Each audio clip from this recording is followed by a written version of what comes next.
The Sentinel is known to be reliable, fearless, disciplined, consistent, courageous, motivated, and skillful. So do what you feel passionate about. Take chances. All these qualities start from the mind. Your mind can be your worst enemy or your most powerful weapon. The world becomes your library to help you become better at your craft. Is this the dagger? Learn how to achieve greatness and tap into the Sentinel mindset. This episode is brought to you by The Arena. The Arena focuses on helping law enforcement and security professionals achieve their ultimate work experience, curriculum, and fitness goals. Visit thearenatoronto.com.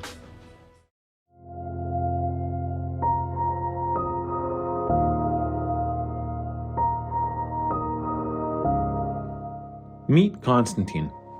In a few seconds, he will be meeting recruiters from Halton Police for the interview stage in the police application process. His nerves are high. His heart is pounding. Everything is a blur. Meeting strangers in a position of authority, talking about yourself, being evaluated and judged on your appearance, demeanor, and ability to sell yourself, these are all triggers for nerves and stress. Join us today as we give you all the tips and tricks to help you win in the interview process. Next on the Sentinel Mindset. All right, well, I'm very excited today because I'm here at Halton Police Service and I have Constable David Freeland and I have also Constable Kevin Hietikko. Thank you very much for allowing me to come down here today. This is the interview room. This is where basically I would say the magic happens, where actually I should be showing magic to make myself successful. I'm sitting in a room right now and this would be considered a panel interview? Yes. Okay. Some people call it that. We just have two people to do the evaluation side of it. We have two different styles of interviews. One of them is our local focus interview where we do one-on-one with the applicant and recruiter. Okay. And then we have an ECI where there's two of us in here. Okay, amazing. And in front of me, I have a notepad, which we're going to get into a little bit later on. But this is basically the extent of it. Now, for myself coming in to be interviewed, or an applicant coming in, is there a certain amount of items that they're required to bring in for an interview? Yeah, when anyone comes into our interviews, we always send them a list, sort of like a checklist of what they should be bringing in. Usually it's documentation, but there's a couple other suggestions, like if they want to bring water, we do supply it, but there's a few other little things that Tate will put on a checklist, like maybe a pen, but we also supply that as well for anybody that comes in. Okay. Is it common practice for people to bring in like resumes and cover letters, or they've already submitted quite a bit of that stuff inside there, so really it's not really required? Or? That's the beauty of Halton. We're digital, so we try to do as much as we can straight with paper, or paperless, sorry. So we do paperless beforehand. We request those documents. When people bring documents in for us, the only reason we have them bring them in is to show us the originals so we can compare them with the digital uploads. Okay, good to know. And there's also the chance that they will have extra new documentation that they want to add to their application file as well that they'll submit and they'll bring with them in person that we could add to their file going forward. Okay, perfect. Now, both of you are in the recruitment unit and your jobs are to ensure that however the candidate describes his experience or his interview or past the physical matches the criteria that Halton needs. Yes. So from the get-go, what are key things at the very start that you look for in the applicant? For example, I'm here right now and I'm dressed in a suit, okay? Is there an expectation that you should look your best in an interview? Yeah, we always tell people, dress for the job you want. And looking professional in this career is absolutely 100% something we look for. Okay, I see. We want people, I'm not a fashion designer by any means, but I do want people to represent themselves well so that they can showcase. Additionally, you never know, the chief could walk through the recruiting unit, and if you get a chance to meet him, it's not a bad idea to be dressed professionally for the situation. Okay, absolutely. So people will always be a little bit nervous walking into an interview. So for myself, being involved in many interviews and conducting them as well, I can understand that the nerve is there.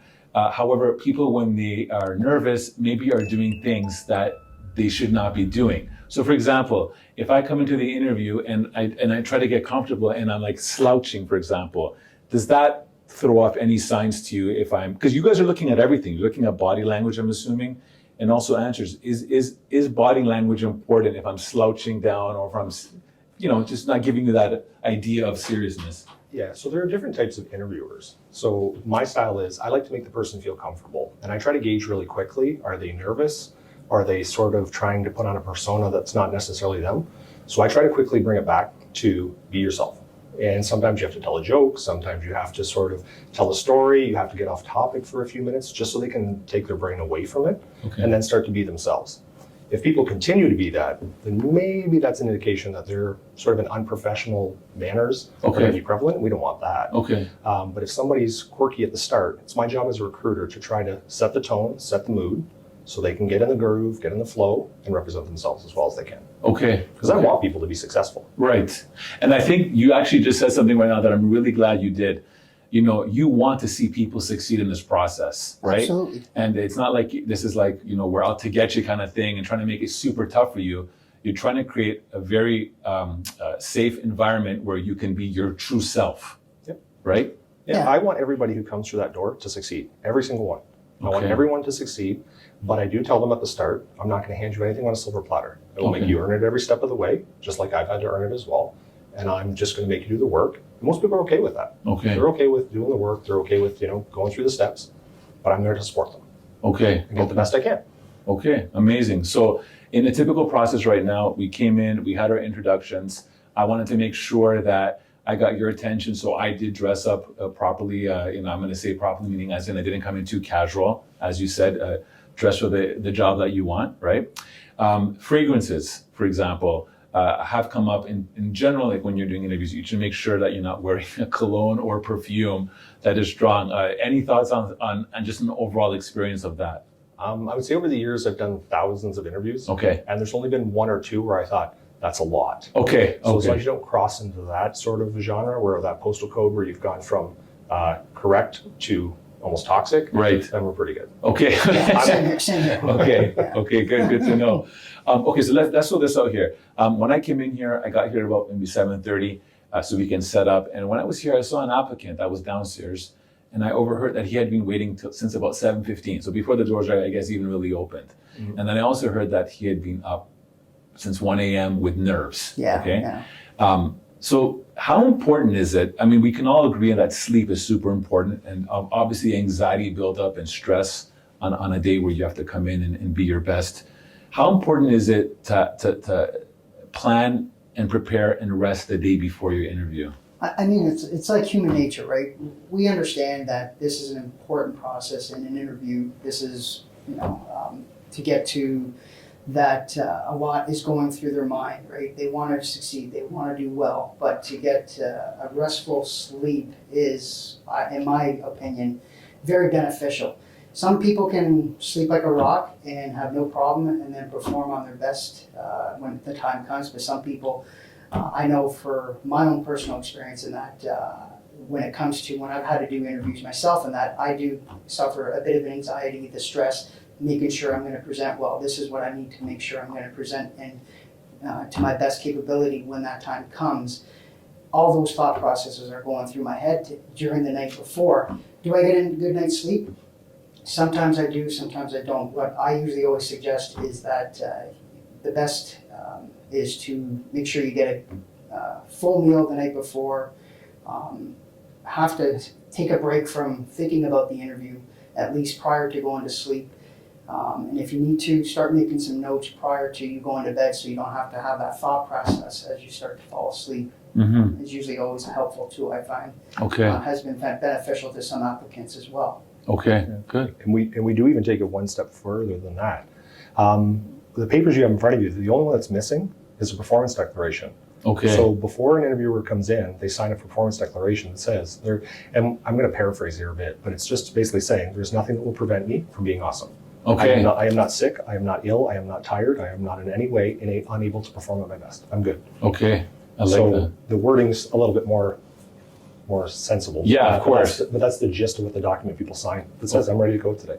That's good. And we've had applicants that are not feeling their best capability to perform, and which is not an issue. We will always make that accommodation to reschedule them, so we know that they're able to perform to their best capability to succeed. I like that. That's amazing. Nutrition is also a big part. So we're not going to make this into a nutritional session, but talking to nutritionists, they'll even say things like, try not to drink like caffeine-induced drinks before, because it will add to your jitters, especially if you're carrying stress and anxiety the night before. So this is very, very key, I think, in just giving yourself the best advantage coming forward. So let me ask you this. Someone has just applied to the police service. They've gone through the physical. They're sitting here right now. Should they research the service that they're going to be applying to, like as far as the jurisdiction, you know, even who the chief of police is? Is absolutely too short of an answer? Like, absolutely is the answer I'm going to go with. Yes. Okay. Yeah, if you apply to Amazon, you should know about Amazon. If you want to apply to Google, you should know about Google. If you want to apply to Sentinel, you should know about Sentinel. Right. Same thing with us. We are no different than anybody else. Okay. We like to see people's sincerity wanting to work here. And is this somebody that's likely to stick around for 10, 20, 30 years of their career? Right. If they have a bona fide interest in us, that's something we can tell just by their answers. Okay. I have had some very successful some very successful answers to that question. Yes. I've also had some very unsuccessful answers to that question. Interesting. I've had people who couldn't recall which town they were actively in during the interview. Like when I asked them, do you know any of the communities in Halton? They forgot the one they were actively sitting in. That's not a positive inspiration. Right. Absolutely. Especially when you do have people that are applying from other, regions. They should definitely know that. When back in 1998, I believe it was, I applied to Peel Regional Police, and it should have been Halton, but I applied to Peel. It's not too late. On that side note, are you submitting an application anytime soon? Or Yeah, maybe. You never know. You never know. You can't turn the recruiting faucet off. That's right. Exactly. Sorry. Which, by the way, I'm 46 years old, so I want to just throw something out there. Is there an age, before I tell you the story, if I'm someone that's in this age group, mid-40s, you do hear a lot, and you'll hear things like, whether they're true or not, a lot of police services may not really look to someone that is in his 40s. They might be looking to someone that's younger, that has an entire lifespan working with an organization. But I've heard also many stories of people coming on. I think a Toronto Blue Jays right now is working for Hamilton, right? That's correct. Yeah. Yeah, age is only a number for us. Okay. So one of the things, like Kevin and I, we're not young men, so we have the conversation with applicants. Okay. Because when people come into the policing world, everyone starts at the bottom as a 4th-class constable and then has to work their way up through the ranks, paying their dues. You start off with the 2 weeks vacation like everybody else and build their way up. We talk to people who have had a very successful career, very successful business or whatever it is, and say, are you okay with starting at ground zero and then working your way up? Because that's the way it works with seniority. Some people become less enthusiastic when you explain it to them that they have to start the same as every other recruit and work their way up. And others, it doesn't deter them at all. Okay. So if that part doesn't deter you, then we're okay with it. Okay. Yeah. So there's hope for me. There's hope. Listen, that's why I said you submit your application. Amazing. Okay, so going back to what you said earlier about, just the process of coming in and knowing the service that you're going to be working for. Back in 1998, when I did apply to Peel, because I'm from Toronto, I didn't know the area. So a lot of my time was spending finding out major intersections, the little municipalities within, just the whole area, and also knowing at that time. And I remember this so well because I remember I researched this. That at that time, Chief Noel Catney was for Peel. So I remember that because I did all that research. And for me, it was if I come and do an interview, I want to show them how much that I want to be part of them because I know the organization. When we interview for our organization, when I ask people, do you know who we are and what we're about or what we stand for, mission statements, all these things, impresses me when I hear them back because you took your time to find out who we were, which means that you know the role. Because I feel a lot of people, based on, you can tell me from your experiences, are applying for a job or an organization that they know nothing about and are surprised to even know, this is actually happening. You can tell, I'm assuming, very quickly when you're having an interview with an individual how much someone has invested their time to learn who you guys are and what you're about. Yeah, and I would agree with that wholeheartedly. In fact, if I could put that, what you just said, into a PowerPoint slide, I would do it. Because that's exactly what we do. Additionally, it also helps us to gauge if their expectations are genuine. Okay. Because some people have an expectation.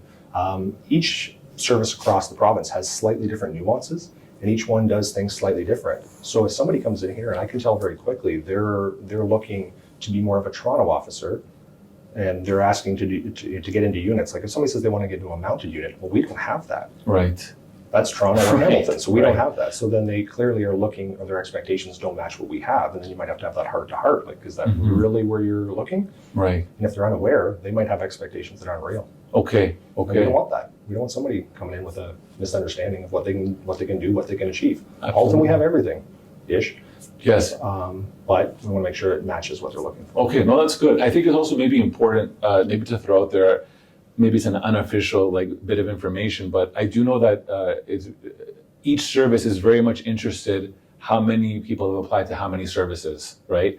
And a lot of times it can almost sound like you're devaluating your overall interest if I've applied to 7 services, right? Well, why us? Is it just like they're trying to hit a lottery? Yeah. So I have this is one of my favorite topics. Yes. Okay. Yes. Okay. So with this one, Halton, we're very confident in the product we have to offer. We do not fear competition. So Okay. we will compete with anybody, and we are confident in what we're offering. However, across North America, I'm not talking Ontario, I'm not talking Canada, I'm talking across North America and somewhat to the world, policing is really looking for quality applicants right now. If you consider yourself to be a quality applicant, target where you want to go and jump in wholeheartedly. There should be no reason as a quality applicant you can't get through the process. And what happens is, if you picture it like a lanes on a highway, if you have multiple services that you've applied to, each one is like a lane on a highway. However, at some point, the highway narrows to one lane because you can only go with one service. That's right. And unfortunately, the longer cars are jockeying side by side, eventually somebody has to cut someone off. You don't want the decision to be taken out of your hands. You want to be the one to drive that car. You want to be the one to pick that lane, and you want to pick where you want to go. You should be the one in charge. That's right. Don't start jockeying. Let chance take the wheel. That's not how I operate. Okay. And I don't encourage anyone to let chance.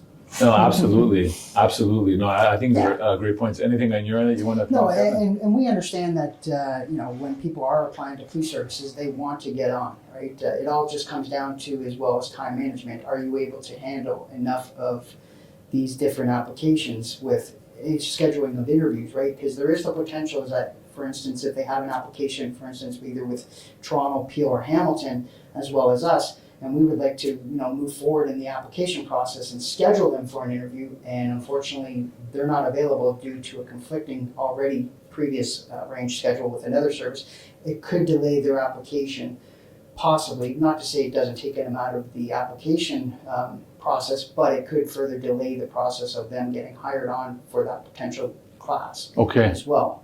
Okay, good. Yeah. From our experience, Sentinel's been very supportive in letting their applicants or letting their people come here for interviews. Right. But I imagine that can only go so far if they want to have 2, 3, 4, 5, 6, 7, 8 days in a row where they need to go to different services. Right.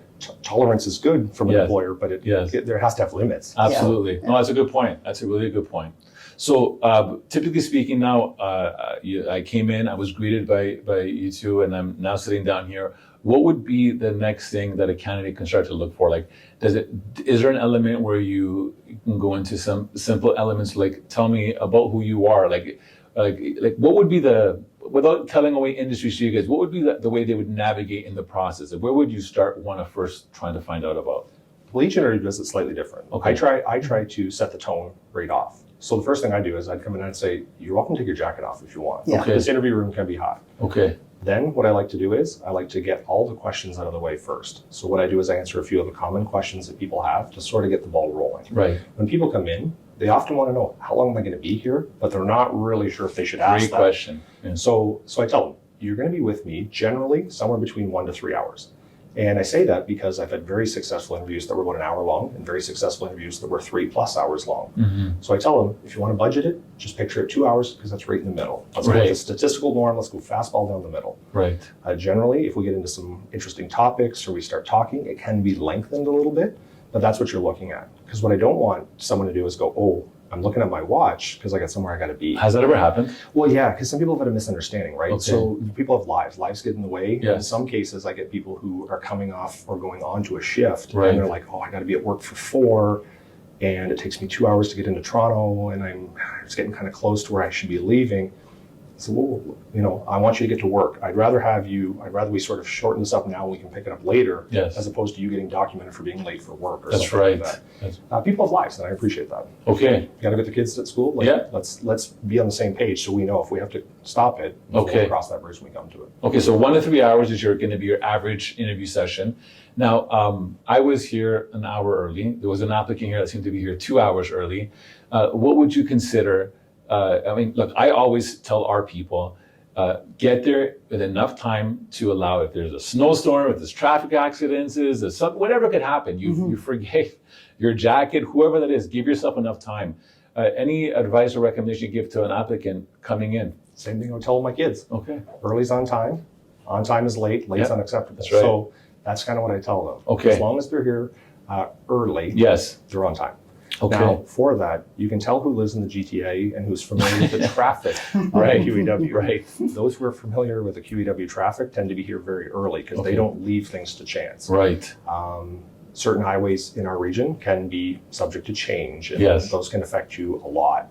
So that's why I think some people get here very early, is because they don't want to leave things to chance. Okay, I like that. And there's nothing wrong with that. And there is also the other side. If they get here way too early, there could be the potential of them still stressing about the interview, right? Yes, and absolutely. I think getting themselves here enough where they can kind of, collect themselves, calm themselves down, and prepare themselves wholeheartedly in that, I think they can be on their best performance at that time too as well. Okay, we're going to actually touch on it a little bit about the best way to prepare for this, like towards the end. But right now, so we're in here, I've met you both, and now at this present moment, you've thrown out some questions to kind of find out, to kind of almost break the ice, kind of get me into my comfort zone, because you want to hear the best responses from me. And by the way, I'll tell you this right now, because I know you guys do this on a regular basis, you make me feel very comfortable right now to kind of do what I do. I mean, I do this all the time. And that's one of our main purposes, is this, because people perform their best when they're very comfortable, right? And that's how we try to set the atmosphere right at the get-go, as soon as they come in.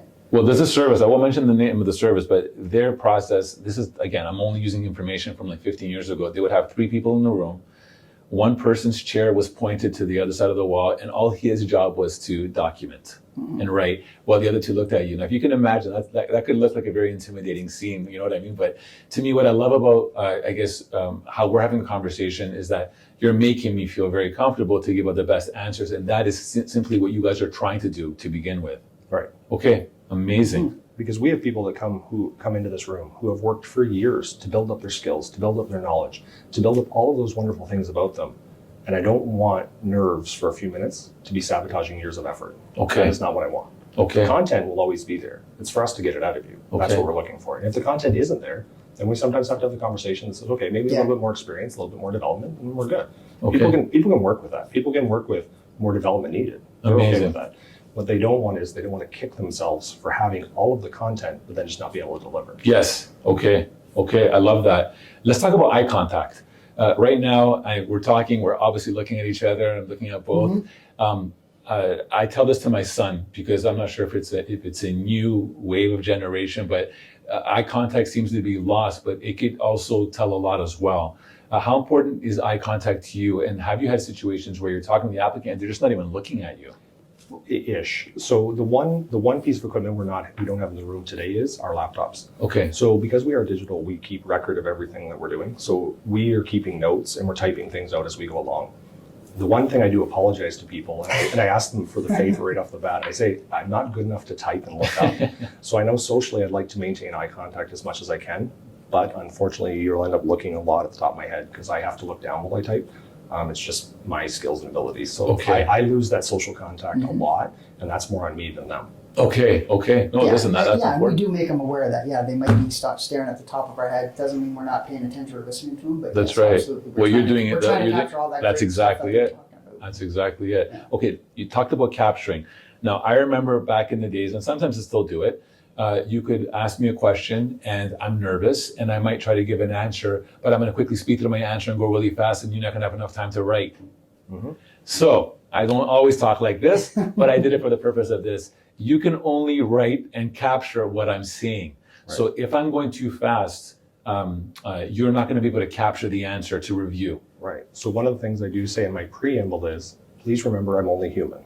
If you say 10 wonderful things and I capture 3, that's not a great percentage.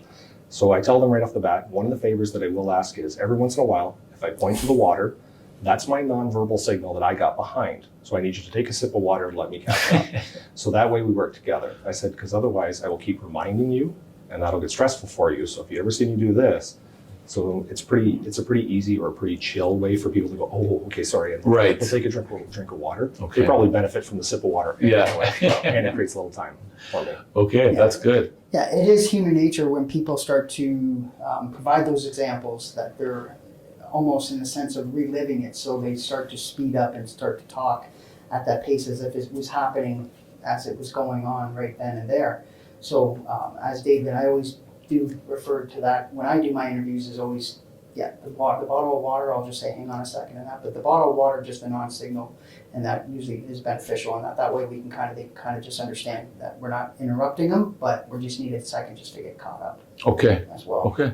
And pace is also a real indicator, right? So I can tell when somebody's comfortable with a topic, they'll talk faster, and that usually indicates that it's something they're passionate about. Mm. So if they're talking about their passion, they will automatically speed up. So as an interviewer, I can listen to that and I go, okay, they're passionate about this.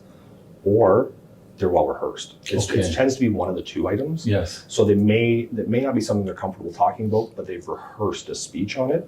So that's one of the things I can tell when people get really fast. It's generally passion or rehearsed. Scripted. Okay. Can you tell when someone is being genuine and sincere and when someone's being fake?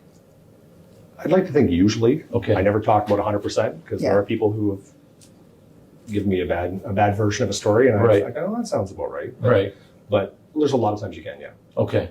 Yeah. Just and that's good. And that's good. And to me, I think that the point of that question is that, don't try to make yourself something you're not. No, and we will ask probing questions, right? Yes. Just to get more clarification to see if it is, embellished or is it actual factual. Okay. Okay. I do know, and we'll kind of start opening up more to like meat and potatoes. I do know when you're looking for a candidate, they're going to be asked questions that is going to demonstrate a life experience that can relate to the job. And maybe if you guys can just kind of just tap into that. First of all, if I'm someone that does have an arsenal of life stories, I've worked in healthcare, I've worked in event spaces where there's a lot of people.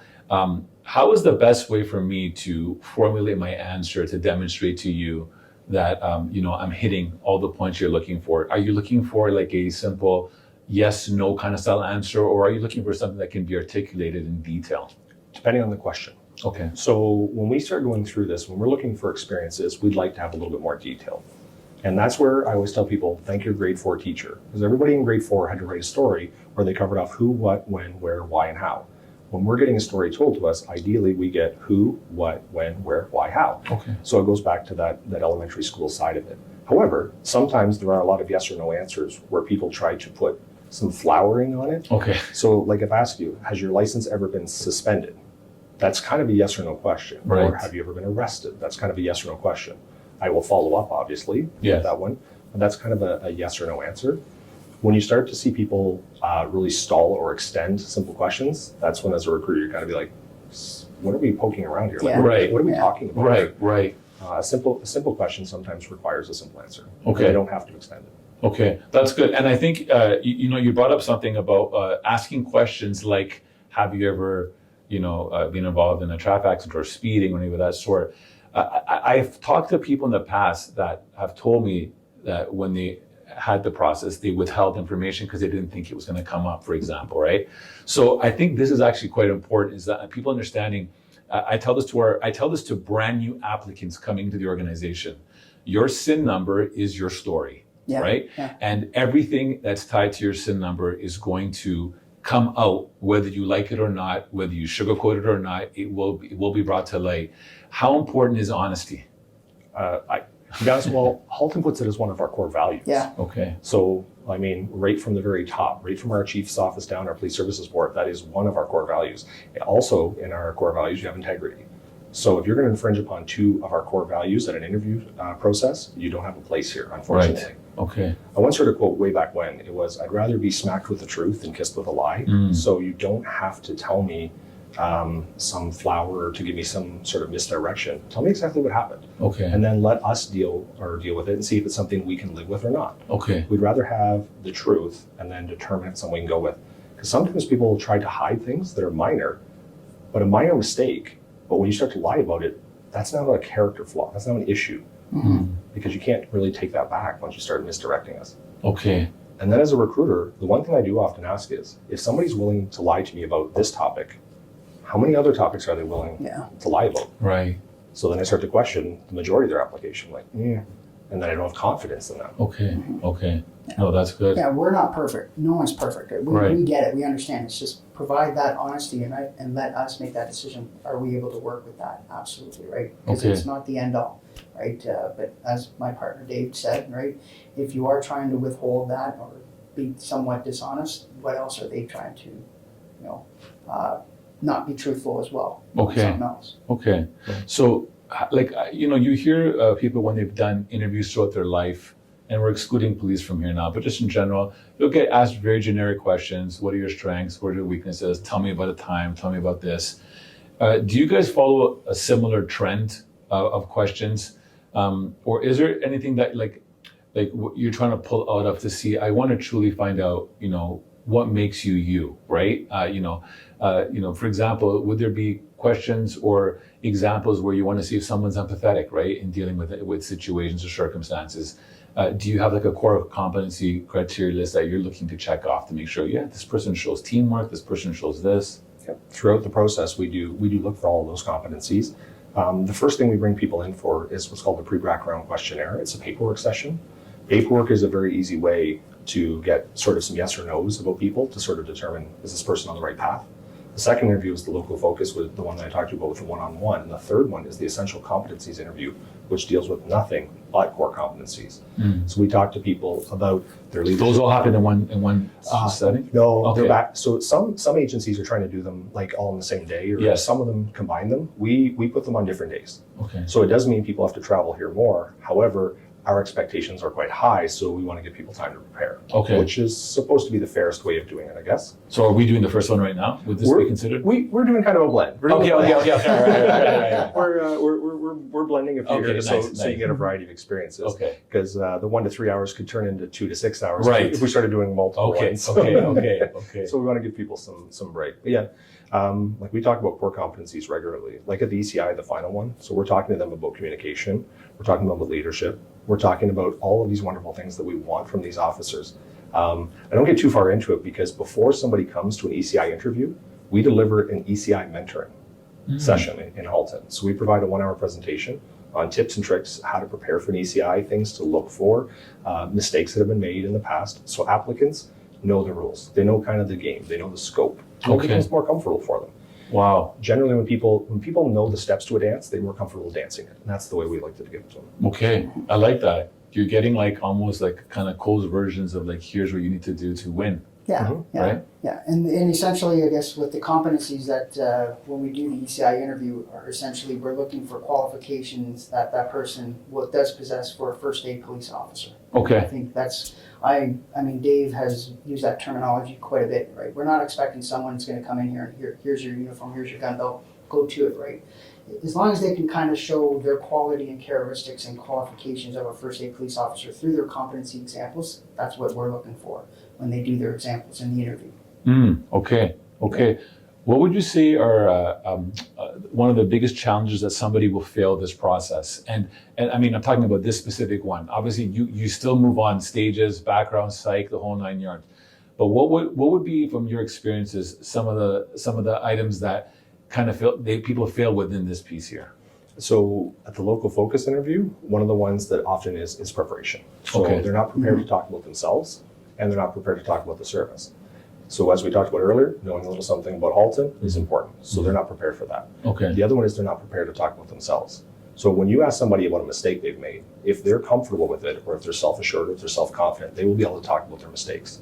They will give us an explanation, not an excuse. And there's a significant difference between an explanation and an excuse. And people who don't know the difference will often struggle with this interview.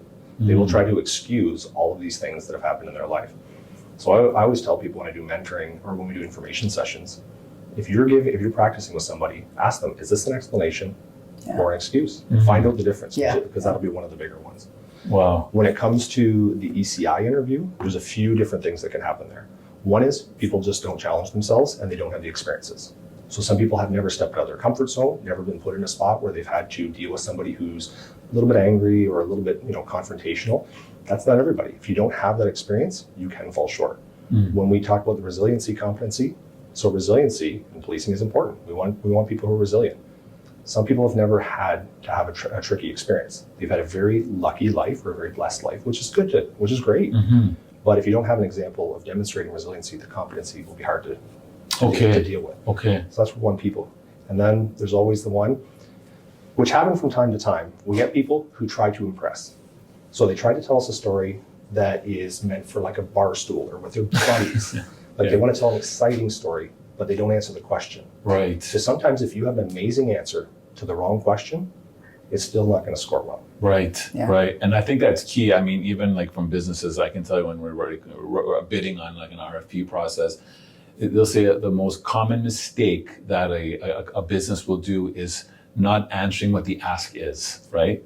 And that's the key. Verbatim, yes. Yeah. So to me, I think that's super key, is being able to identify that. It's almost like when you bring that example in mind, I'm always thinking like when I used to write a test back in high school and I did not know the answer, and I would write the question into the answer to try to make the answer look long, but it's because I don't know what I'm saying, but that's very easily detectable as well. Yeah. Right. And I think beneficial too is when we do ask that question, the applicant, the candidate actually is provided the actual question in a binder, so they actually kind of get a full understanding and read the question to know exactly what is being asked, right? Okay. And it also prevents to say, oh, can you repeat the question again?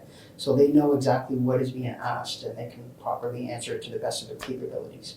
I would think maybe like I've done this before in the past, where if I'm trying to prepare for an interview, just to make sure that my everything that I'm saying, my expressions, I'll do it either in front of a mirror, or I'll do it in front of maybe like my wife or something of the sort, just to kind of like have someone to fall back and critique. Do you guys have any recommendations for someone to try to prepare themselves just to be in a surrounding that could kind of be mimic what they're going to do? Yeah, 3 best DCIs I've ever had. I've asked all of them how they did it. I asked them what was their trick. Well, how do they do that? Yes. So the 3 best DCIs I've ever had, and this is in no particular order. One of them did exactly what you said. They practiced in a mirror. Okay. So they practiced it and they listened to it. The other one, she told me, she said, my drive to work every day is 45 minutes. So I recorded my answers into my phone and I listened to them on the way to work and then listened on the way home. So she said for an hour and a half each day, I was critiquing myself. She said if I didn't like it, I re-recorded it at night and then re-listened to it the next day. She said I knew if I could get past my critique, I could get past yours. Oh, wow. And then, so another one, I asked her, I said, how did you do that? She said, I went and got poster-sized Post-it notes. I didn't know there was such a thing, so I actually looked it up. There is, apparently. She wrote it out on her scenarios, wrote her bullet points out on poster-sized Post-it notes and put them up on every room of her house. She said, I've annoyed my family, but I had them up on each individual room. So if I was in the kitchen, I'd look at my poster. If I was in the washroom or living room or wherever she was, she said, I knew if I could see it. So that's people who are very self-aware, because some people are visual learners. Some people are audio. Some people need to have that sort of rehearse and repetition. So it just depends on the person. So one of the things I do tell people at mentoring is most people who get to mentoring, or I should say all people, have a very significant track record of either professional or academic success.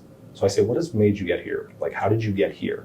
Whatever's worked getting you to this point, time to use it again. Time to break those skills out, knock the dust off, and let's go to work with them again. If you've always been somebody who has to read it, read it. If you've always been somebody who has to say it, say it. Try not to necessarily reinvent the wheel. Go with what's got you here and keep it flowing. I love that example.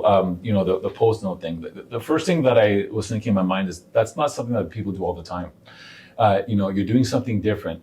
I'll give an example. Most people in life that have achieved greatness or have, gotten themselves to their goals did something that was different or above average, right?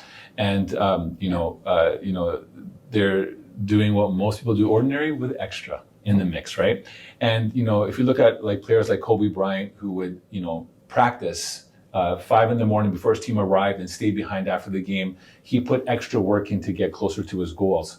I say all that because in our organization, we preach a lot of things that are going to mirror how a police service is going to look at things. And we tell our people, look, this is a very, very competitive market. You're coming into an environment, and when I'm talking about the police service environment right now, where thousands of people are applying. I think last year's numbers with OCAP was 9,000 people applied, okay? And that's just the ones that applied. There's people that are still pondering. So you have so much. And the messaging that we push out to our people is you have to stand out. You have to make yourself stand out above the rest. What would be some things that you could suggest for people to put themselves in a position to stand up from the rest in an interview setting? Because this is really it. This is where you see, who the person is and what they're going to output. Yeah, preparation is key. Yeah. Those people who come in and are prepared to talk about their strengths and their weaknesses, and if I can't stress that enough, those are the ones that I really like. Those are the ones I really sort of can wrap my head around, because those are the ones who make my job easier. Those are the ones I'm confident. I know I'm capturing all of the information. Our interview by design is thorough. When we say 1 to 3 hours, you can imagine how many questions can I ask in that amount of time. Right. We're thorough. You're confident, you're succinct, you get that information out. It's easy for us to then make an assessment. Is this person someone who we can work with or not? Okay. And I always tell people, it's also an indication of who you are professionally, right? So when you get on, you're 1, 2, 3, 4, 5, 10 years down the road, and you're doing a complicated investigation, and you have to go to court. Do you go prepared? If you prepare for an interview like you did today, you can clearly see the best indicator of future behavior is past behavior. So what we can see is what we're predicting someone's going to behave like in the future is how they're behaving today. We will want to develop that, obviously. We want to nurture it and make it grow more. But if we have somebody today who's putting the time in to be prepared, to come in ready to roll, that's somebody we want to run a complicated investigation 5, 10 years now. Yeah. Wow. I like that, man. That's really good. Experience is something that you're obviously looking for, life experience that you can tie into a role. If someone doesn't have that much life experience, and they actually are more giving you examples where they have limited, I'm going to say interaction with the public or with the community because we don't volunteer much. And if they do, or if they're not successful in this process and they have to go back out, is there like a window that you'd like to see, go back out there for about a year? Because it usually takes about a year. If you do fail your process, you have to do 1 year, right? Is that 1 year a good enough time for someone to kind of go out there and just try to create experiences that he can bring to? Yeah, so I try not to be too rigid on the 1 year. I try not to say that that's what it takes for somebody to improve. Our standard deferral period is 1 year. However, I've had people who've emailed me 6 months after saying, Dave, I've done some reflection. I know exactly where I've gone wrong. I just like to keep you updated on what it is that I'm doing, and I'm going to come back stronger. So automatically, here I am 6 months down the road thinking, okay, this person's, they're self-aware, they're addressing some shortcomings, they know what they need to fix, and they're already doing that. So that's somebody who's well on their path, well less than a year before their time is up. It's amazing to me to hear you say that, like an applicant will be in contact and have conversation, make themselves relevant. I always tell people, put yourselves in front of people because there's a lot of people, so you don't want people to forget who you are, right? So having that conversation and talking with a recruiter is something someone can do when they're in the process, like they can, continuously feed you information. Like, how does that process work? So there's formal and informal. So anything that comes through our formal database is sort of a formal way. The old saying, my door's always open. Well, for me, it's my email. My email is always open, and I'm somewhat hooked to my email. I don't know how to play it, but I do a lot. I even have a young man who has been literally around the world. I've got in contact with him. He was a teenager. He's now grown up. He's part of the military. He's moving on. He's going places, and he still continuously updates me with how things are going for him. Do I think he's going to be wearing a uniform here one day? I hope so. Okay. But just watching his journey over the years, he'll send me photos from being over in Africa and saying, "Hey Dave, just let you know, still growing, still developing," and keeps me posted what's going on. And I like that. I like being in contact with people. The human side's good. I think when I came into the unit, and that I didn't really kind of had an ideal that we would constantly keep in contact with certain candidates and individuals, and that. So I think that's extremely helpful as well as from a recruiting standpoint, but also a candidate, because it shows that we're interested, we see something in them, right? And, we're not going to just basically go on to the next applicant. If there's something there that we see that they can maybe build upon and futurely come back to us again and reapply, absolutely. It shows some type of resilience, it shows character building, it shows that they really want this, it shows everything, their professionalism. And I think, having them contact, because I know I do now, follow Dave's lead, when I got into this unit, by reaching out to certain applicants, and that when they're saying, you know what, when that time comes, reach out, here's my email, right? Don't shoot me an email, let me know what's going on, right? Especially if we see something in them, whether it's 6 months or a year down the road, right? We will do that. I know I do that, Dave does that too, I follow his lead on that. I think it's very, very, very beneficial. Yeah. I think that also makes us, Halton, stand out. We've gotten great feedback from people saying, on how not only personable but professional in that we, invest some interest, we see something in them. A lot of applicants do appreciate that, right? They value that. They see our value. They see where Halton can bring it to the table, right? That's why we are one of the leading best services, in my opinion, in Ontario, if not across the country. Absolutely. I mean, I was having a conversation earlier with Chief Tanner today, and we were talking just about real estate, for example, and just how the Halton region is a region that many people are gravitating to because it's more affordable housing as well. That's another story for another time, right? But you guys do have quite a bit of add values to Halton. So even though we're talking about the interview process today, 100% we got to do a big shout outs to Halton as the premier service provider. Right now, if someone is coming through the process and they're trying to make themselves again through life experience, and if they've done that, they've been able to articulate that, being prepared is obviously the key. Have there been things that you've seen in an interview where they start off proper, but then they start maybe kind of veering off, where the person in the process can appear to maybe lose interest, or like maybe they feel that this is not where have you ever seen situations where they can almost like start off well, but you kind of start imploding? Well, we're equally honest with the applicant. So if I had some people who were like, oh, okay, this is the timeline. Timeline tends to be the one where sometimes people fade. And as it comes back to having applications with multiple services, in Halton, we don't skip steps. So we dot our I's and cross our T's, as they say. So we tell them, this is what our timeline is going to be. We'll work with you. We don't work for you, but we work with you to try to make sure we're working hard for you so we get what we need to be done. Okay. Sometimes people say, wow, if I go with another service, I might be able to get rushed through. So I'd like to do that. And I'm thinking, okay, but just remember, you should always target where you want to go, not necessarily what's the fastest way. Yes.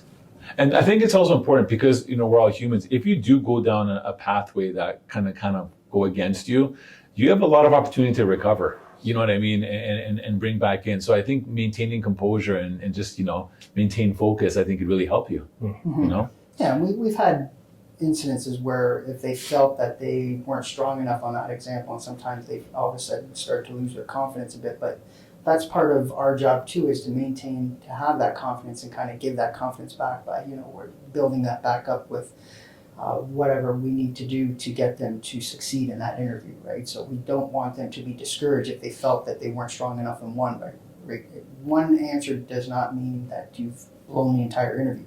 You can make it up, right? Or we'll probe a little more to get to that spot that they need to do. Or if you ask me a question and I can't really answer that right now, I'm assuming, could I ask for us to come back to that question? Mm-hmm. Absolutely. Okay, good. Yeah. And I see we have a notepad in front of us. So this notepad here, for many here that may be listening, is here for you. So you can write your thoughts down and help maybe break your answer down. Are you expecting when an applicant is being asked a question that they give you, are you trying to say, oh, they answered that question right away, they got full points? Or are you just trying to see more, are they allowed to kind of document and take their time to give you the best answer? That's what it's there for. Okay. Yeah. The one thing we don't allow though is we don't allow them to write out a script. Some people want to write down their script and then just read it like they're doing a speech. Oh, okay. That's one we don't want because that ends up really becoming hard to have a flow. Yes. Because it would take so long to write the script out. It is tempting for some people because it's cleaner and allows them to edit it. But it's so choppy and so disjointed then, and we don't let them write a script. Well, look, before I came here to do this with you today, I had a whole bunch of notes on my phone, and I was actually going to reference it, but a teacher always used to tell me, he used to say, if you don't know your information by now, you don't know it at all, right? So prepare, again, back to preparation, knowing exactly what you're going to do and just make sure you stand out. Write down the key points that you want to make sure that you're going to touch upon, right? Okay. And you were talking about people kind of going off the rails a little bit on the question. Yes. The one thing I wanted to remind anybody who's listening is there's been many instances over the years where I've had people give me an answer to a question, and then a few minutes later I was realizing they were still sort of struggling and I couldn't really figure out why.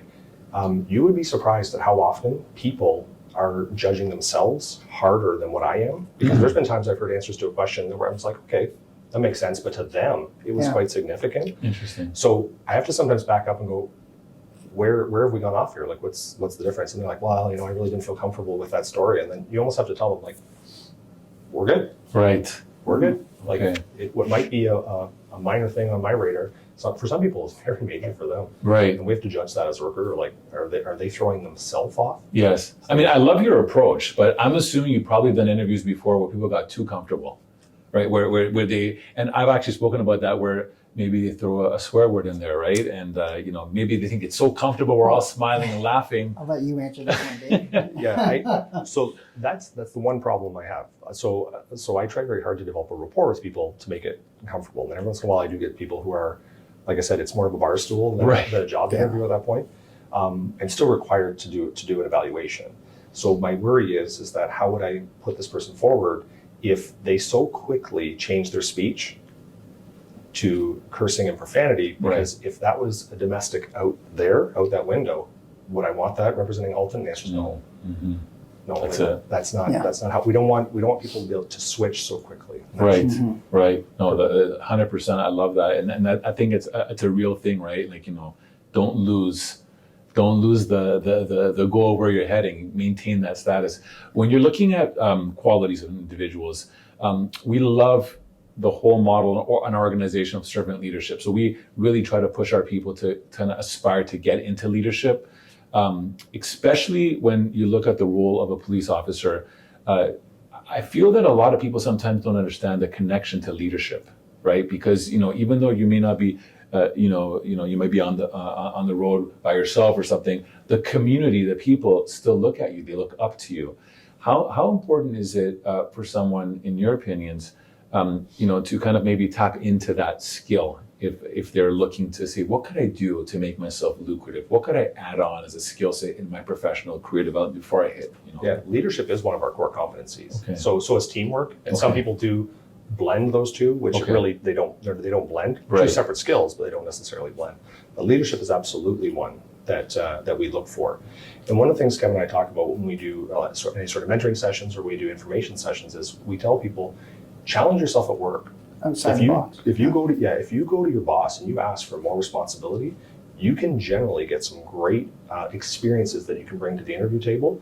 Leadership being one of them, where you're taking charge and you're taking that sort of initiative to step up and be the one who is going to be held accountable if the situation works out or not. Mm-hmm. So we do look for that, because in policing, we need team players, but we also need leaders. Absolutely. I love that. When you're looking at people applying and just kind of coming on board, they're getting through this whole process where they're preparing and they're trying to get the right skill and the right thing in place.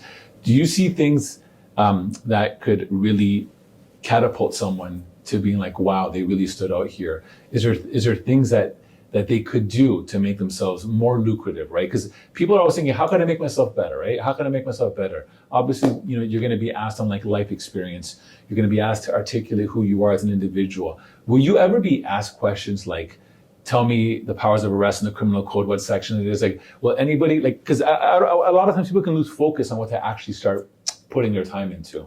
No. So our job is to train quality police officers. So that's what we're looking for. We're looking for people who have the skills of that first day police officer. So if you get that resiliency piece, you're great at communication, teamwork, leadership, all of these things that we've talked about, those are the ones that we're kind of looking for on the broad strokes. Our job is to train good officers. Mm-hmm. Prior to the recruiting unit, I was in our training unit. So I get people who come in here from time to time and say, I've never shot a gun. Well, that's okay, because you don't have any bad habits. Right. So your best asset right now is bad habit free.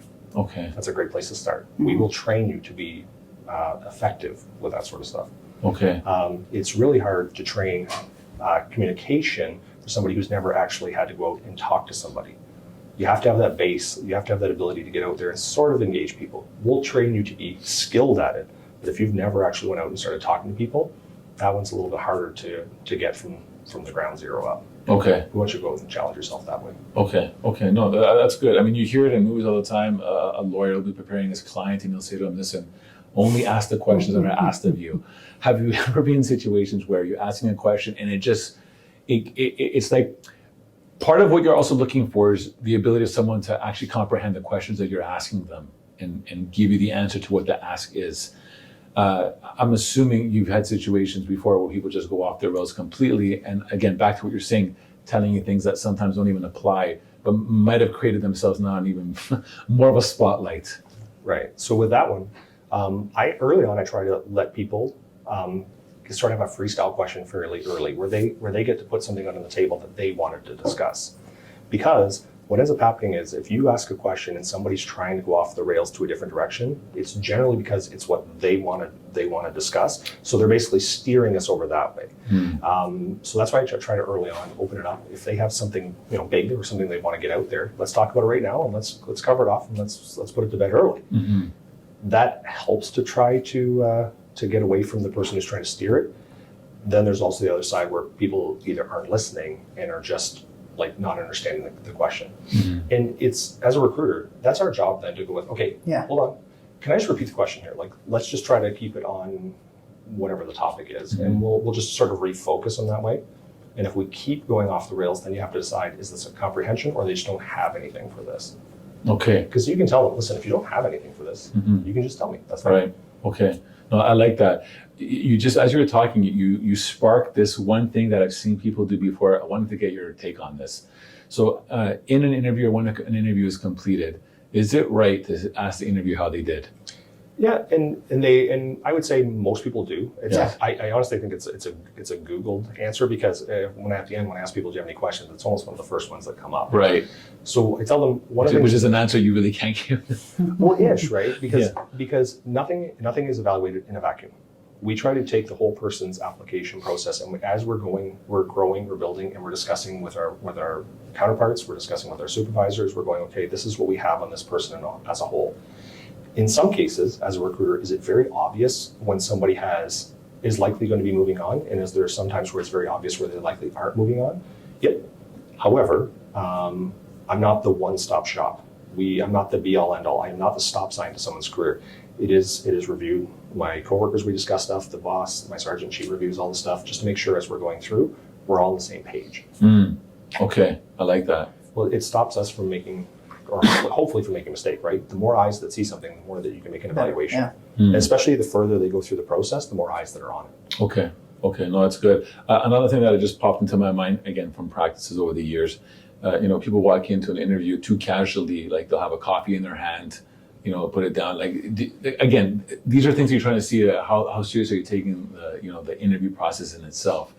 Two different recruiters, two different opinions, I'm sure, on that one. Right. Okay. It doesn't bother me. Okay. If someone comes in with a drink or if that makes them comfortable and they're going to be able to be at their best performance, absolutely. Right? So I'll tell you guys, I love this. Again, everything that you're seeing is getting the best out of somebody, because that is what it is. And I think, again, in conversations that I've had with people, there is this notion that they believe that they're coming in to fail. Like it's the bar is meant for you not to reach, and they're trying to see how you are. But it's the opposite. You want to pull the best out of somebody, right? And you will find that. You will find that in your styles that you're basically pushing through. The one thing I always have told the people that I've pushed through to the ECI interview is that I said, once you've come up and formulated your answers and you've rehearsed them and you've practiced them and that, when you show up on the day of your interview, the mind frame you need to have is you got this and you're going to pass it, right? It's easier said than done, but have that mentality that you're going to succeed, right? You're going to blow it out of the water. I love that. That's great. So typically speaking, when you guys are doing the interview sessions here, and there's two of you here, is one person writing, one person's asking, or is it basically just So when we do the essential competencies interview, there's 2 of us in here. We generally have a talk the day of, so we can run it a few different ways. One person can sort of run it from start to finish, and the other person is just kind of there, very much listening. We can divide one person does the first half, one person does the second half, or we can go back and forth depending on the day. Depending on the individual, there can be strengths to both styles. It's just really depending on the applicant. If we try to match it up with whatever would work best for them, it really depends on them. Okay. If someone's answer is usually too short when you ask them a question, will you engage and say, can you elaborate further, or will you ask them to explain further to kind of... That's my job in a nutshell. Okay. That should be on the job description for a recruiter. Okay. We want them to get it's like journalism. Essentially, almost, we want them to get there where they need to be successfully on that question. We will actually ask further questions to dive a little deeper into it. Okay, good. So there is, and the way I look at that is like you have a little bit of a coaching element inside, inside there to kind of, help you get the best answer out. Mm-hmm. Okay. And one of the things I tell people in the mentoring is there's a real misunderstanding, like you said. When we ask a question, people sometimes get an uh-oh face, like we're trying to trick them into giving us an answer. In some cases, they need to just trust we're trying to get a good piece of information that we think they might be missing. Like it's not that there's intentional. We're just trying to go a little farther down, one area because we think they can get a little more. We think it can go a little deeper and there's more depth to that answer. So we're doing it to try to draw some more information on them to help them. Okay. It's not meant, in some cases, do I ask hard questions because I'm not confident the story's exactly the way they're telling me? Yep, there's absolutely times, because I do think people embellish things in an interview from time to time, that's what we were talking about earlier. And we do have to ask the hard questions where I'm like, if this really happened, you will be able to answer this. And that's not necessarily meant to have them succeed, but it's just meant to say, okay, let's see where we're at here. Have people ever created an answer to a question that later on in the process may have gone against them, meaning as in they created something that maybe didn't exist in an interview and it was later flagged? I mean, we talked about small things like speeding and stuff, but more like, is there other examples people can almost create that sabotage themselves? Because to me, like, I think it's very important that people are genuine, right? And they're giving exactly what you're looking for, right? But at the same time, making sure they're not going to cross any lines that will haunt them later on. Yeah. So some people don't quite realize that we check. Okay. So we do check. We're the police, so we verify people's answers, and we outright ask them how to verify. I would love to tell you a very detailed example. Because I have one where my interview from start to finish was fiction. Wow. The entire hours of interview, the entire content, all of it was fabricated. Wow. The whole thing. Wow. It was to the point where I'm like, I can't believe I just kept asking questions on that because. And this happened, you determined this in the interview? No. It was after the interview, yeah. Wow. So that's where I felt, you feel duped. Yes. But it was so elaborate and so full. Yes. You have no other reason at the time. Right. But that's why we check. Right. Okay. Yeah. And that's important. That's so important. So you're asked a series of questions, and when after you finish like talking about, for example, like maybe like competencies or relatable life experiences, is there another part of this, or is it more carried in those 2 areas, and all questions are focused around there? Is there anything else someone should prepare for into providing a good question outside of what we talked about? I think we've been full on that one. Okay. Yeah. Okay. I think we failed you on that one. Okay, no, that's fine. That's fine. That one might hit the cutting room floor. Yeah. Sorry. Yeah, no worries. So once no, it's all good, man. So once someone has completed the interview, right? Yes. Do they? Is there anything prompted for them to say? And do you have anything you'd like to say, or is there anything at all that they can add on there as like an icing? That maybe they felt that you should know, but they didn't get a chance to let you know. Yeah. I do get people at the end who say, is that all you need to know? Right. That always makes me wonder, is there more that you're not telling me? Right. Because that's my only answer to yes, that. Yes. And they're like, no, I just want to make sure you had everything you needed. And I'm like, do I have everything about this situation? Yes. And then we do that sort of back and forth for a few minutes. So sometimes their lack of confidence makes me question. So that's where it starts to go back. So trust, when we say we're good, we've got to where we need to go. Does it always guarantee success? No. But does it mean we got where we need to go? Yeah, generally. However, if there is something that's significant, you can add it at the end. Like they can absolutely say, yes, I would like to add the following, whatever it is. Okay. Is an applicant allowed to ask questions in the Absolutely. interview? Like, you know, is there a window there? Would you like to see them ask questions? We can, and Okay. it depends on the applicant. Even in our instruction manual, as part of a script, we have to read. There's an instructional script we have to read to all the applicants. One of the things it does say, it says, and one of the bullets says, at the end of the interview, you can then ask questions of your own. You can ask them. We will tell you if it's something we can or cannot answer. Absolutely. We can't reveal, obviously, the scoring matrix or any of this sort of internal stuff about how the interview is scored. And, you know, how they did, that's the one that's a little bit trickier of a dance for us to do. But basically, any other question they want to ask at the end, we will do our best to answer. Okay.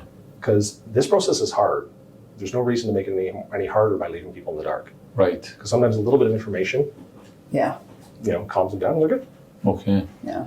Okay. So after I've done my interview now, and I've basically, you know, ready to head off for the day, is there a timeline that someone should be waiting if they are successful for the next one? Because that's probably a big question that comes up as well. Right? Very much. My Very favorite word, much, yeah. ish. Yes. Yeah. Ish. So we pride ourselves in getting back to people within 7 to 10 business days. That's what we target. Now, we always tell people one caveat. If we have to check something out, we are then sort of subject to whoever we have to check with. Because if they tell us, you know, I'm in the process with Toronto and I've reached whatever stage, we may have to reach out to Toronto and ask for some assistance and say, okay, where is this person at with you guys? So then we're subject to getting Their in the response. queue. Yeah, their response time, and we have to get in their queue. And obviously, an agency like Toronto gets hundreds upon hundreds of requests each day for information, and they will systematically get to it when they can. Which, by the way, you said something that I think is really important for people, because I've had conversations. If someone does apply to a service and for whatever reason, the things that they failed on, or it was a really bad interview or process, you will find out about that session when you connect with them. So it's not like you can try and hide things and say, well, you know, again, it's a background, you're going to do your due diligence, you're going to find out. So services do communicate with each other. Yeah, everybody who submits an application submits they submit a waiver where they actually sign that says, yes, I'm authorizing the recruiting units to talk to one another. There are a lot of people who sign it without reading it, and we tell them, don't do that. Like, read what you're signing, so that they know. They have it in writing, and they have the original in their hand that they've signed that says that. So we just tell them that it does happen. We check with our neighboring agencies. I mean, do I put a ton of stock into something that might be 10, 12 years old? Like, you know, somebody applies fresh out of high school with a rush of enthusiasm, you know, a little immature at the time. Maybe do I put a ton of stock in that if it's 10, 12 years ago? No, but if it happened last week, would I put a little faith in it? Yeah, I'd be curious as to what the other agencies had said. Okay, no, that's good. And once you guys have put together your whole process and so everyone, let's say someone does very well here right now and they pass. The next stage that they would move to right now would be the psych background. Correct. And then when they're completed that, then that's when they do the final exit interview. So with us, we don't do a panel interview here at the very end. Okay. So what ends up happening is when somebody passes their psych here, so the psych is 2 parts. There's an online screening assessment, and then they have a sit down with the psychologist. Once they pass that, we start jumping into the background phase where we get our background team. So we have, I think there's nine backgrounders, retired individuals, all from Halton, generally with some significant investigative experience, and they get assigned the background. Whoever's the recruiter will meet with the backgrounder or call them, and we'll have a meeting about, this is what we're looking at. This might be an area of concern. This might be an area to focus. This is who we'd like you to talk about, so we're all on the same page. And then they dive into that. Okay. In the background, we also have the medical side that goes on as well. So that kind of, it depends on the schedule. Right. Okay, no, that's good to know that, because I do know some services do have like an exit interview at the end. But the important thing to know here with Halton is that this interview, this session here right now is the meat and potatoes, right? Yeah. So we do a final summary. So Kevin and I, or Denise, or whoever's in a recruiting unit, when the background's done, we do a final summary that is very inclusive. That final summary is then forwarded around to the senior command for review. In addition to the entire package of information, that final summary, very thorough, very detailed. So when somebody would come into a panel interview in some agencies and they have to talk to senior command, Kevin and I write all that strengths and weaknesses out for them so they have it in writing to read and to review before signing off on the person. Okay. So it's sort of like we do it for them, I guess is the easiest way to do it, but it's very, very thorough. Okay. No, listen, that's good. We're in a day and age right now where, I mean, I just not to say discovered it, but I just started utilizing from the company, but you got social media explosion, TikTok, Facebook, the whole 9 yards. Okay, and I do notice a lot of people use those platforms to show the world who they are, right? However, I feel that sometimes the stuff that I see, when I find out afterwards that are people looking to get into policing, that's not maybe the best thing you want to do, because you're putting a digital footprint for life on the internet. Do you guys look at social media? Is 100%? Is that high enough for you? Oh, yes. Yeah. Oh, yes. Yeah, we do full cyber checks on our people just to make sure that their digital persona represents who they are. And I say it somewhat tongue in cheek to people, but I said, if you add the letters LOL in front of a very bad statement, it does not erase what you've said. The things that you say online are from you, and they represent you. Halton does not want to get involved with anybody who has hate, intolerance, prejudicial in any capacity, anything like that online. We don't want to get involved in. We are okay with people who have opinions. Even if their opinion might be incorrect, like where they say something like Montreal Canadiens are better than Toronto Maple Leafs. Some of those opinions are questionable, we'll say. But we want it. But you have to be something that would represent our values. So your digital footprint is part of you. Yeah, I think that's so important. And again, it just speaks to the overall picture, right? Again, for us, we identify in our industry, in the security industry, as protectors. And we always push our people that you need to tell the story in your life that this is something that you generally want to do to help others. If you're looking at this as just a job, just great pay, I get to have a gun on my side. If you're looking at those things, they will come out some way, indirectly or not, and you're doing it for the wrong reason. So I love that, Pat. The social media piece, I think a lot of people struggle with, especially as you said, opinions are one thing, but you could say things in there that could highly offend as well. And I think that's key. So you guys are looking at that. That's something that's very, very important for people to know. Yeah, like when Dave and I both got hired on, 20 plus years ago, and that social media was non-existent. We didn't have that issue now. Nowadays, it is part of the application process, right? Right. It is part of who you are. We do look at it, and it is imperative to make sure that you conduct yourself appropriately, right? As a good reflection of Halton Regional Police. This is who we want to represent us out in the community, working with the community as well. Okay, no, that's good. So once I've completed the interview, you've done your assessments, you've basically gone through the whole process. At the end of the day right now, is there anything that I should be doing while I wait? Yeah. So when people go to backgrounds, I have a phone call that I like to make with them, and I tell them, okay, so here's the good news. You have reached the background phase. Here is the bad news. This is the part where all of the wonderful things you've done, you kind of have to let them speak for yourself, or speak for themselves. What I want you to do is, because this is going to take a few weeks, at some point next week, the week after, you're going to get antsy because you don't have anything to prepare for. Call me. I will talk you down. I will let you know that things are going on behind the scenes. And that's hard for some people. Some people don't like to relinquish control. And we tell them, we are now at the point where we're going to start doing our job, where we're always doing our job. But we're at the point where we're going to start getting really thorough with what we're doing. Trust us that the process is going on. If you have any questions, shoot me an email. I will confirm to you that things are still happening, things are still moving, and we'll work together. Okay, that's good.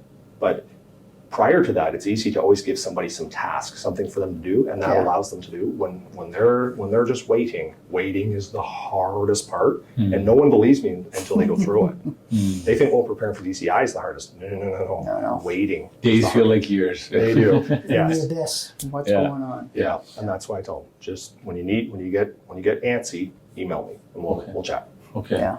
So from the time of filming, we're filming this in August right now. If I was actually in an interview process with Halton right now, I would probably be trying to get onto the January's class, I'm assuming. It's funny you say that. There's been Things have changed. Yeah, so within the last week, things have changed. So what we classically refer to as the January OPC intake is now going to be referred to as the December OPC intake. Okay. Things have been chopped down a little bit. So OPC is starting a little bit earlier. They moved it up so that they can meet the 4 OPC intakes per year. That's what they're doing. And that's the newest thing is the 4th class. Okay, I see. Yeah, as of 2024. So however, December, April. Yeah, so I have what I believe are the dates. Okay. But because it's so hot off the presses, I'm reluctant to quote it. Okay. Only because I think it could be subject to change up until is it just for Halton or all services? It's all services. Okay, I see. Okay. Well, that's great where more people can come in. What's probably harder for you as recruiters is that you have to have even like less time to find the right, the diamonds. Our and the right time frames kind of thing. have changed dynamically. Yeah. Right. Yes, no. So for the very first one, because it got moved up a little bit, it's going to create a little bit more work in the front end here at the start. I think it's like anything. It'll start off a little like a rocket ship, and then it'll level off a little bit. So it'll be tricky at the start, but we'll level off. It's going to be a bit of a whirlwind for anybody looking for the January/December, whatever we're going to refer to it. Right. Whatever the new term is going to be called. Okay. Yeah. Well, look, this is good because a lot of times when people are trying to prepare and find out where do I sit and how much time do I have to give myself, I think it's great that you have more applicants that can apply and get into the equation. And then really, if they, for whatever reason, miss the mark for like, let's say December and they are successful, then they would potentially go to the next room. So there's always that push. Mm-hmm. Okay. Absolutely. I really like that. Look, to me, I think it's amazing that, I'm a very big fan of Halton, a very big fan. You guys have an incredible leader, in Chief Stephen Tanner leading the organization. I love the hearts of the organization, and we've had a lot of our people move into Halton. And you said something earlier, and that's something that we do as an organization is we've mirrored our organization to that of a police service when it comes to the training, the scenarios, like the life experiences, the coaching, how to do everything we're talking. We do that a bit because we want them to be in their best position, which is why we're putting this content out, is we feel that people can really utilize it to prepare, give themselves that opportunity to make themselves a true asset and showcase themselves to be like a right fit for the organization. That's where our hearts are. We want to see that happen.